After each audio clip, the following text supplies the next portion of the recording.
Hello, hello!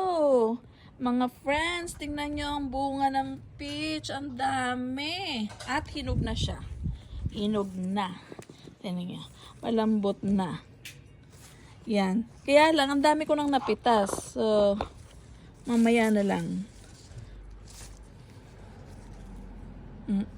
Hinog na siya. At matamis. Ang dami nilang bunga. 2 puno yung peach dito.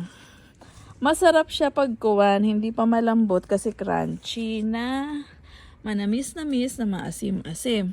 So ngayon to ay pero yung kuwan, yung malambot, kuha na din siya. Matamis. Tapos itong isa. Yan.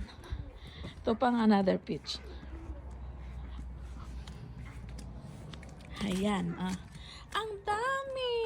Oh, tingnan nyo yan. Ang tamis po. Mamaya kakain ako. At pakita ko sa inyo. Sobrang sarap. Grabe. Kung kayo ay natitikman nyo yung nasa lata, ito ay galing sa puno. Ayan. Yan. Ayan, ayan. Maliit lang po yung puno niya. Maliit lang. Mas matangkad lang ng konti sa akin. Pero ang bunga, ang dami na. Meron din dito si ate na blueberry.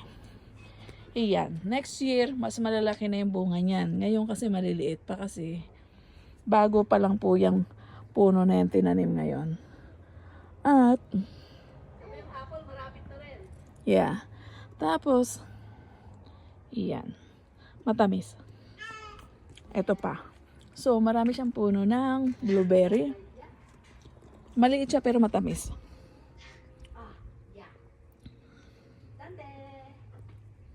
Tingnan niya.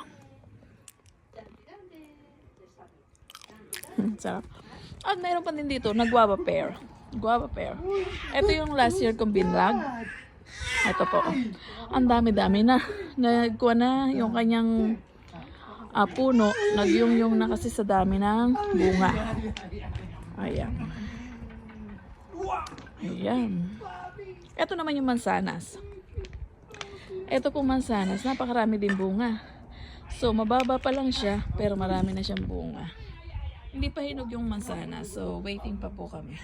Pero yung guava pear yan, hinog na siya.